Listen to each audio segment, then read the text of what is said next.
Livro Memória de um Suicida, pelo espírito Camilo Cândido Botelho, capítulo 19, parte 2, O Homem Velho. Seria para eles como estímulo ao trabalho mediúnico a que se comprometeram a reencarnar, instrução inerente ao programa de reeducação conveniente ao seu progresso de intérpretes do mundo invisível, e meio menos dificultoso de prepará-los para desempenhos que viviam em nossas cogitações de aprendizes. Então, empolgava-nos santo entusiasmo por julgarmos fácil tarefa a inteirar os homens das novidades de que nos íamos apossando, certos de que seriam imediatamente aceitos nossos esforços para o bem informar. Não contávamos, porém, com um espesso desconcertante que é o pouco desejo existente no coração dos médios de sinceramente se ativarem por causa dos ideais cristãos, que eles julgam defender quando permanecem incapazes para uma só renúncia, avesso aos altos estudos e que será obrigado a todo aquele que se julgar iniciado, amornados no desamor à redenção de si próprios e de seus semelhantes, aos quais têm o dever sagrado de defender da ignorância relativa às coisas espirituais, uma vez dotados como são de faculdades para tanto apropriadas, e quando desarmonizados consigo próprios e as esferas iluminadas, traduzem efeitos mentais, conceitos pessoais, convencidos de que interpretam um pensamento dos espíritos, quando a verdade muitas vezes manda que se firme que nada fizeram a fim de merecer o alto mandato, nem mesmo a moralização da própria mente.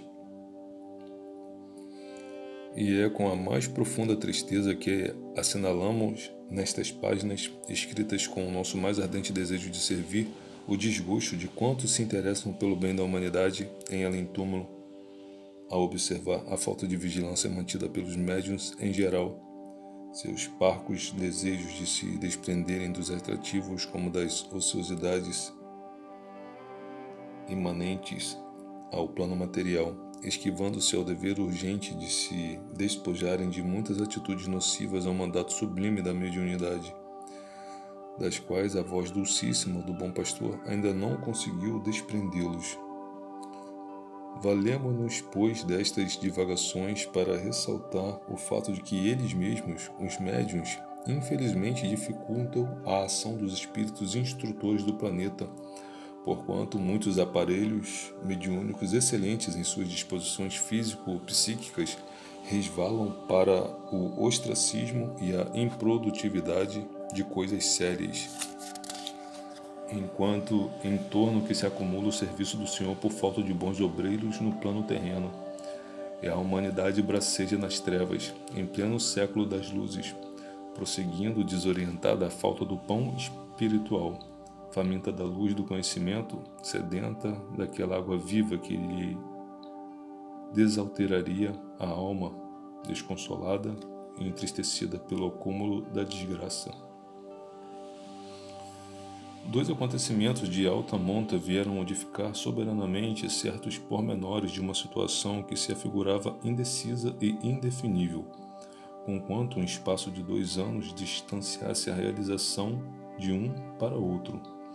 Fora um daqueles dias festivos franqueados às visitações. Na véspera, preveníramos de que os internos receberiam visitas de seus mortos queridos, isto é, membros da família, entes caros já desencarnados, aliados, porém, no movimento, supusemo-lo apenas afeto aos mais antigos do que nós no aprendizado no Instituto, e por isso limitamo-nos a esperar que algum dia tocaria também a nossa vez de rever os nossos. Bondosas e caritativas, como toda mulher que tem educação moral inspirada no ideal divino, as damas vigilantes dispuseram os parques para a grande recepção que se verificaria no dia imediato, utilizando toda a habilidade de que eram capazes, e com a arte e talento criaram recantos dulcíssimos para nossa sensibilidade, ambientes íntimos e encantadores por nos falarem as recordações mais queridas da infância como da juventude, quando as desesperanças da existência ainda não nos haviam dado a sorver o cálice fatal das amarguras, e criando-nos a nós outros, os ofereciam como agradáveis surpresas, a fim de recebermos nossa parentela e amigos, à proporção que chegavam. Criados ao ar livre, isto é, disseminados pelos parques e jardins de que a cidade era pródiga, à beira dos lagos serenos sobre as encostas das colinas graciosas que pareciam lucilar suavemente irisadas sob o reflexo indefinível de reverberos multicores, tais recantos não eram perduráveis, existindo temporariamente apenas enquanto durassem nossas necessidades de compreensão e consolo. Muitos deles traduziam o lar paterno, aquele recinto sacrossanto em que se passara a nossa infância e onde os primeiros anseios da vida, as primeiras esperanças haviam florescido, e o qual tão saudoso e ardentemente recordado é por aquele que apenas trevas e desesperos deparou ao se transportar para o além. Outros lembrariam cenários edificados sob as doçuras da afeição conjugal, um recanto de sala, uma varanda florida, ao passo que mais alguns mostravam certa paisagem mais grata da terra natal, uma ponte bucólica, um trecho sugestivo de praia, uma alameda conhecida, por onde muitas vezes palmilhamos pelo braço protetor de nossas mães. E foi, pois, no próprio cenário que figurava a casa onde nasci, que tive a inefável satisfação de rever minha mãe querida, a qual ainda na infância eu vira morrer e sepultar, de lhe beijar as mãos como outrora, ao passo que me atirava soluçando aos braços protetores do meu velho pai, aliviando o coração de uma saudade que jamais se esfumara do meu coração, torturado sempre pela incompreensão e mil razões adversas. Revi minha esposa, a quem a morte arrebatara do meu destino, em pleno sonho de um matrimônio venturoso, e a qual eu desde muito poderia ter reencontrado no invisível, não fora a rebeldia do meu gesto nefasto. De todos eles recebi carinhosas advertências, conselhos preciosos, testemunhos de afeto perene, reparando que nenhum me pedia contas do desbarato em que as paixões e as desditas me haviam transformado a vida. E recebi-os como se estivéssemos em nosso antigo lar terreno, os mesmos móveis, a mesma decoração interna, a mesma disposição do ambiente que eu tão bem conhecera, porque Ritinha de Cássia e Doris Mary tudo haviam preparado para que se perpetuassem em meu coração as impressões sacrossantas dos velhos laços de família. Ambas asseveraram mais tarde que nós mesmos, sem o percebermos, fornecíamos elementos para que tudo fosse realizado assim, pois que nossos mestres, que, sendo instrutores e educadores, eram também lídimos agentes da caridade, examinando nossos pensamentos e impressões mentais mais caras, descobriam o que de melhor nos calaria no ânimo e lhes transmitiriam por mapas e visões equivalentes, a fim de que a reprodução fosse a mais consoladora possível,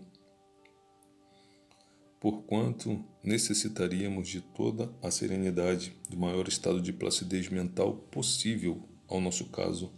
para que muito aproveitássemos da aprendizagem a fazer. Para maior surpresa,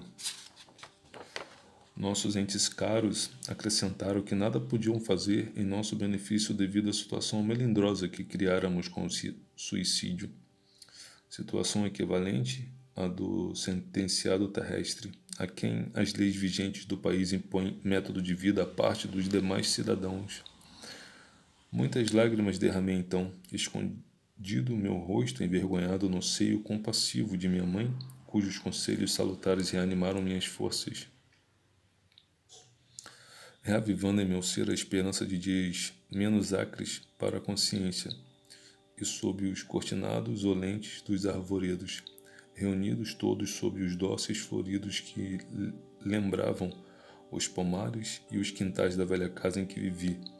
embalado pela amorosa proteção de meus inesquecíveis pais terrenos. Demorava-me muitas vezes em doces assembleias com muitos membros de minha família que, como eu, eram falecidos. Por sua vez, meus companheiros de infortúnio tinham direitos idênticos, não havendo ali favores especiais nem predileções, senão rigorosa justiça vazada nas leis de atração e afinidade.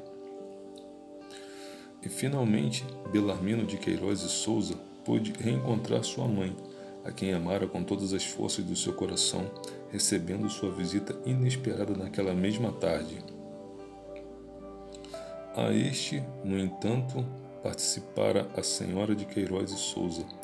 que dor profunda e inconsolável a atingira com a surpresa de vê-lo sucumbir ao suicídio, afetando-se-lhe a saúde irremediavelmente, sucumbindo ela também, meio ano depois, sem se resignar jamais à desventura de perdê-lo tão tragicamente, que as mais angustiosas decepções colheram-na depois do trespasse, pois que, julgando encontrar o supremo esquecimento no seio da natureza, se deparava viva após a morte e ralada de desgostos,